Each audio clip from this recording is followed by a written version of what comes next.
por el cual los reyes pueden nombrar a los obispos. En el 601 muere Recaredo, pero antes se le practicó una penitencia pública. Esto es un acto que promueve la iglesia visigoda, donde el obispo de Toledo le aplica la extrema unción. Esta penitencia se administraba cuando el rey estaba moribundo. Si sobrevivía, dejaba de ser rey.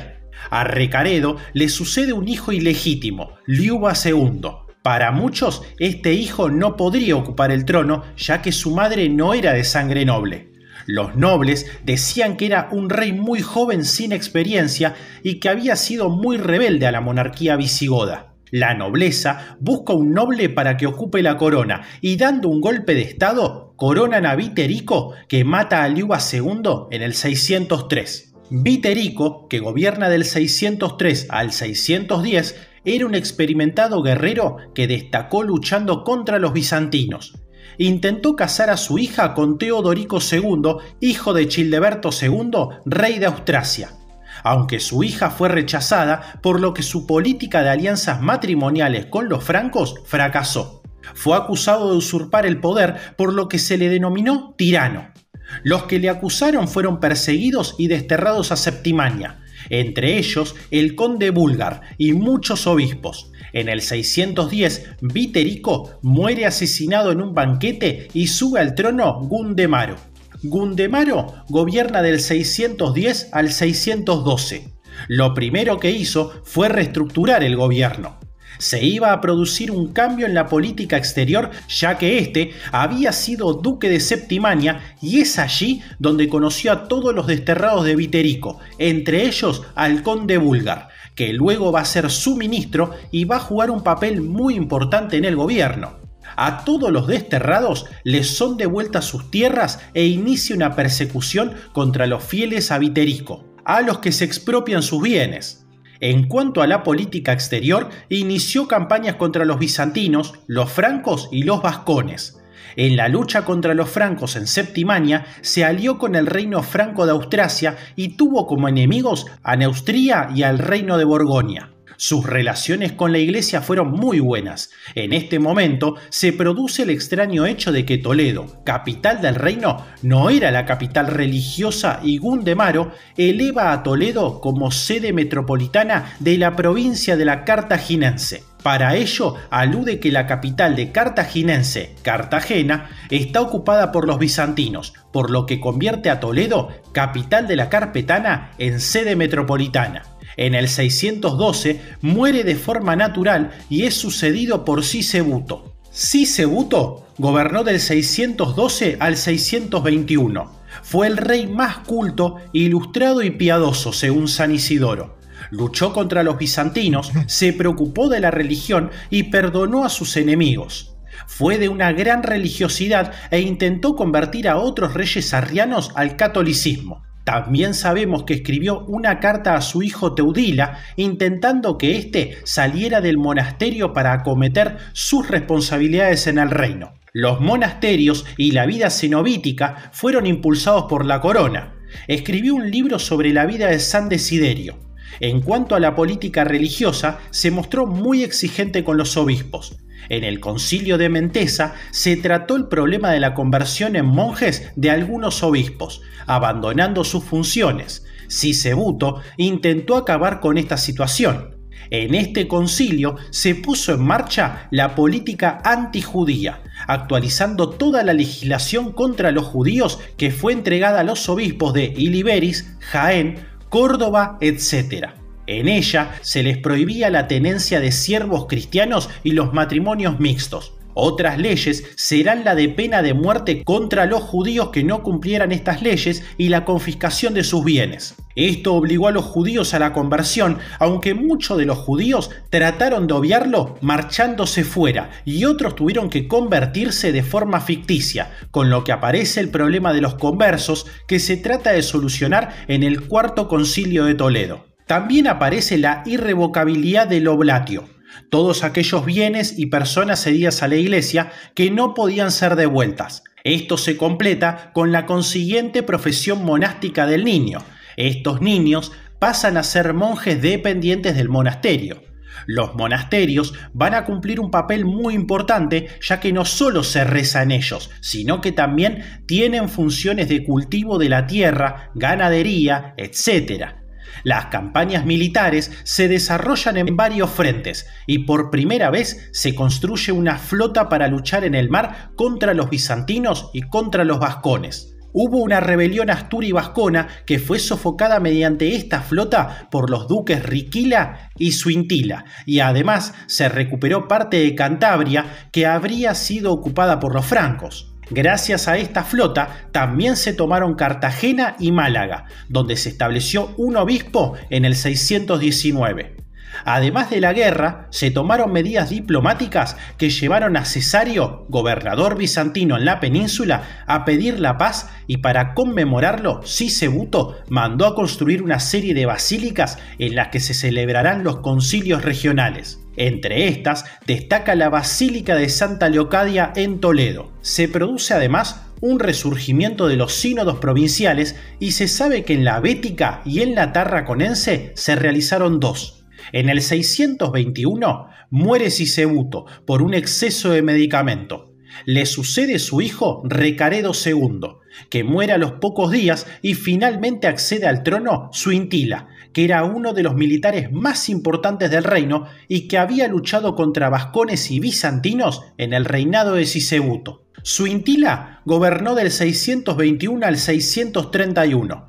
Expulsó definitivamente a los bizantinos, con lo que extiende el poder del reino de Toledo por toda la geografía peninsular. En el año 625 hay una rebelión en el Valle del Ebro, que es aplastada. San Braulio dice que la zona del Ebro en el 625 volvió a conocer la paz, quedando libre de una pesadilla. También se produjeron ataques de los vascones en este mismo valle, que pudieron ser rechazados finalmente, restaurándose a continuación la ciudad militar de Oligucus para mantenerlos a raya. Conocemos gracias al tesoro de Guarrazar la existencia de la corona votiva que Suintila ofreció a Dios por sus campañas militares. En el 631 se produce una revuelta de la nobleza encabezada por Cisenando, que con el apoyo de Dagoberto I, el rey de los francos, logra destronar al rey, ya que su propio hermano Geila le había traicionado, manteniéndose rebelde en el sur de la península, donde llegó a acuñar moneda. En el 633, Cisenando aplasta a su rival y convoca el Cuarto Concilio de Toledo para legitimar su poder. Cisenando gobierna del 631 al 636. Tuvo como primer problema la reclamación de los francos del misinium, una bandeja de oro, plata y joyas preciosas por los servicios prestados en la usurpación de Cisenando. Los francos llegaron a invadir Zaragoza y al final consiguieron una indemnización de 200.000 sueldos. Suintila es perdonado gracias a la intervención de la iglesia y morirá más tarde en Toledo. La aclamación como rey de Cisenando tampoco fue aceptada de buen agrado por todos y fue acusado de tirano. A continuación, empieza el reinado de Chintila, del 636 al 639, y se celebra el Quinto Concilio de Toledo. Sus hechos se conocerán sobre todo gracias al Quinto y Sexto Concilio, debido a la nulidad de otras fuentes. Su elección se produjo según el canon número 75. Subió al trono el mismo día que murió Cisenando y se realizó la unción sacra. Además, 2 o 3 días después, se celebra el Quinto Concilio de Toledo. Reunidos en Santa Leocadia, los obispos del centro peninsular se plantean el problema sucesorio, por lo que se hace una lista de las familias cuyos hijos podían acceder al trono. En este concilio, los que formaban parte de la corte son respetados en sus cargos, pagándoles una especie de sueldo, dando lugar a un funcionariado. En el 638 se convoca el Sexto Concilio de Toledo, en el que se reunieron muy pocos obispos del centro de la península en Santa Eulalia. Se trató la disciplina eclesiástica, destacando la figura de San Braulio de Zaragoza. Se garantizan los beneficios de los hijos de reyes, la no pena de muerte, y en cuanto al poder de los reyes, se da una lista de razones para impedir gobernar. tonsurados, calvos, personas de origen servil, esclavos y personas que no pertenezcan a las familias godas. Además, se garantiza el estatus de los fideles regis ante el cambio de un rey, siempre que no se demuestre que hayan fallado en su cargo. El problema de los judíos hace que estos tengan que pagar grandes cantidades de dinero para no ser expulsados. En este concilio sabemos que hubo problemas con el Papa Honorio I. Este mandó un enviado para que le informara del estado de la Iglesia con respecto a la conversión de los judíos. San Braulio escribe una carta al Papa para informarle que desconoce lo sucedido en el reino y que no haga caso de las habladurías que llegan a Roma. A los judíos se les obligó a firmar un documento por el que se comprometían a convertirse a la fe cristiana, pese a lo cual siguió existiendo una gran cantidad de judíos sin convertirse. Chintila muere en el 639 y le sucede su hijo Tulga, que gobernará del 639 al 642, de débil carácter, incapaz de controlar a la nobleza visigoda. En el 642 se alza una revuelta dirigida por Chindas Vinto, que se hace con el trono. Bajo el reinado de Chindas Vinto, del 642 al 653, vamos a asistir a las grandes depuraciones. Los cronistas francos de los siglos VI y VII emiten unos juicios sobre la conducta de los reyes visigodos. Así, Gregorio de Tours habla de la detestable costumbre de los godos. Chindas Vinto llegó al trono porque Tulga era un adolescente inexperto y dio un golpe de estado en Pamplona, donde será aclamado rey por una parte de la nobleza. La entronización oficial se realiza en Toledo. Cuando llegó al trono era un hombre de una edad avanzada, de unos 79 años, pero tenía una gran energía y vigor. Había intervenido en todos los hechos importantes del reino desde Leo Vigildo e intervino en todas las intrigas y golpes de estado. Las purgas que realizó contra sus enemigos son lo que han dado a Chindas Vinto su fama. Se habla en la crónica del Continuatio Hispana de Chindas Vinto como el demoledor de los godos. Ramón de Abadal y de Vinyals dice que la mitad de la clase política visigoda fue depurada. Chindas Vinto elaboró una legislación destinada a dar fundamento político a sus medidas represivas, de las que no se escaparon ni los prófugos, que son considerados por las leyes como reos de alta traición. En el 642 promulgó una ley que distingue a los que atentaron contra el rey, la nación o la patria desde su reinado y los que lo hicieron desde el reinado de Chintila. Estos serán castigados con la muerte y se les expropiarán sus bienes.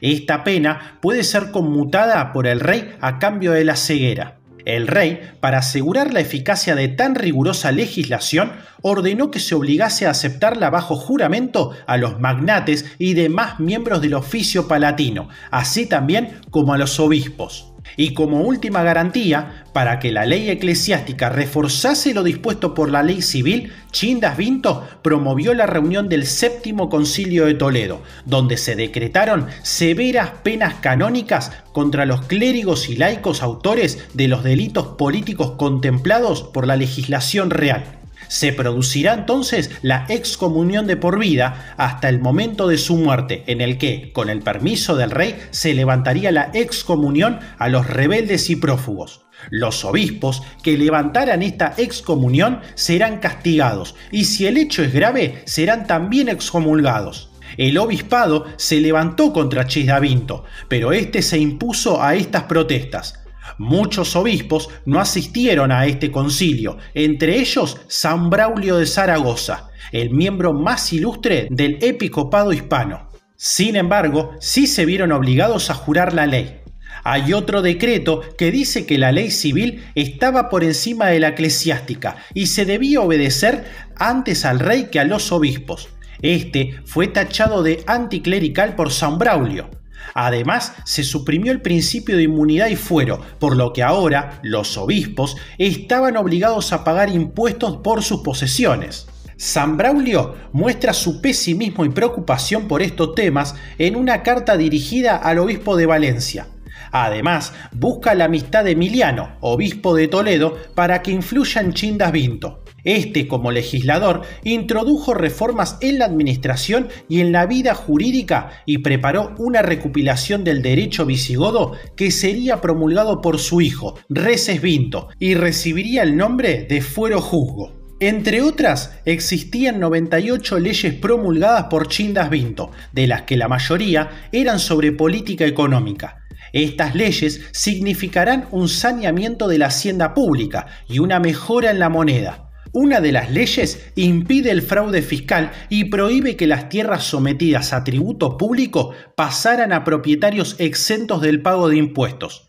En cuanto al terreno militar, en el 642, los vascones vuelven a los ataques y matan a un joven llamado Opila. Además, una embajada enviada por los francos es detenida en Zaragoza, por lo que las relaciones con los francos se vuelven muy tensas. En el 649 surgió una importante iniciativa política que, aun siendo contraria a la letra de la legislación real sucesoria, podía sin embargo salvar el reino de un delicado trance. Los promotores de la idea fueron San Braulio, Eutropio, obispo de Tarazona, y Celso, gobernador tal vez del distrito civil del Ebro Medio, donde estaban enclavados estos dos obispados. Los tres personajes dirigieron una carta a Chindas Vinto proponiendo la asociación al trono de su hijo Reces Vinto, para que fuera en vida su corregente y luego, tras la muerte, sucesor suyo. Chindas Vinto accedió a lo solicitado y el 29 de enero del 649 Reces Vinto fue asociado al trono. San Braulio pretendía que la transición de un reinado a otro fuera tranquila y pacífica y que se evitará el revanchismo. Esto se entiende ya que hacía poco un gran caudillo llamado Froja se había rebelado con el apoyo de los vascones en la Tarraconense. Durante varios meses, los vascones sitiaron Zaragoza, según relató a su colega Quirico de Barcelona, el obispo Tajón, sucesor de San Braulio, que sufrió encerrado entre los muros los avatares y angustias del asedio. Por fortuna para los sitiados, un ejército mandado personalmente por Reces Vinto llegó a tiempo de socorrerles. Los vascones fueron vencidos. Froja murió con ignominia y Zaragoza y sus defensores se salvaron. Es probable que este desenlace feliz coincidiera con los últimos días de la larga existencia de Chindas Vinto, que murió en el 653. San Leandro murió en el 651 y se asiste al ascenso de Tajón y San Fructuosa de Braga, que había fundado una serie de monasterios en zonas poco pobladas de Galicia, que supondrían importantes focos de atracción para la población. Durante el reinado de Reces Vinto, del 653 al 672, empieza un período que se denomina de deshielo político, que consiste en buscar la paz con los nobles castigados por su padre, sin que la figura de éste se vea desprestigiada. Para ello, convoca al octavo concilio de Toledo, donde se tratarán los modos de castigar a los que atentasen contra el reino. La muerte de Chindas Vinto produjo un cambio de coyuntura política, puesto que Reces Vinto era un monarca deseoso de contar con la aristocracia para su gobierno. La crónica albeldense dice que durante su reinado Hispania descansó. Con Wamba, que gobernó del 672 al 680, se puede decir que comenzó el fin del reino visigodo, ya que a partir de su reinado se produjeron unas interminables luchas entre dos familias de nobles visigodos. Wamba fue elegido rey a la muerte de Reces Vinto por los magnates palatinos presentes en Gérticos. Sobre este momento se tiene un amplio conocimiento gracias al documento que ha dejado San Julián de Toledo. Wamba es elegido porque gozaba un gran prestigio dentro del reino y era un hombre maduro y vigoroso. Aunque rechazó la corona aludiendo su elevada edad, se le obligó a aceptar el reino. San Julián dice que los demás optimates le obligaron ya que era una persona que reunía todos los requisitos, aduciendo incluso que la voluntad divina había influido en la decisión. Wamba aceptó la corona, pero puso la condición de ser ratificado en Toledo antes de ser ungido como rey. Finalmente, fue aclamado como rey en Toledo y ungido en la iglesia de San Pablo y San Pedro por el metropolitano Quirico. Wamba, en un último intento, pidió a los allí presentes que si alguno tenía algo en contra de su nombramiento, lo dijera, y a pesar de que nadie dijo nada, pronto empezaron los alzamientos contra su persona. En la zona de la Septimania se produce una rebelión en la primavera del 673. Wamba se entera de esta rebelión cuando salía de Toledo para sofocar una rebelión de los vascones. Esta rebelión se extendió por parte de la región y estaba dirigida por tres personajes: el conde Hilderico, el obispo Gumildo y el abad Ramiro. Aunque en un principio se creía una simple escaramuza regional, se complicó por la lejanía de la provincia y porque Wamba envió para sofocarla al duque Paulo. El motivo de la rebelión fue que la mayoría de los cargos estaban en manos de los hispani enviados desde Toledo. También es importante decir que en esta rebelión participó el clero. Wamba, al recibir la noticia de la rebelión, envió a Paulo para sofocarla con un ejército, pero este, una vez llegado a Septimania, se convierte en jefe de los rebeldes. En Narbona se declaró rebelde a Toledo y se suma a la rebelión el duque de la Tarraconense, por lo que la rebelión se expande. En una asamblea, Paulo propuso que se eligiera un nuevo rey y todos los presentes lo eligieron a él, que se hizo ungir allí mismo y envió una carta a Wamba en la que se denomina rey de la parte oriental y llama a Wamba rey de la parte austral. Requisó el tesoro de las iglesias para disponer de un tesoro como todos los reyes.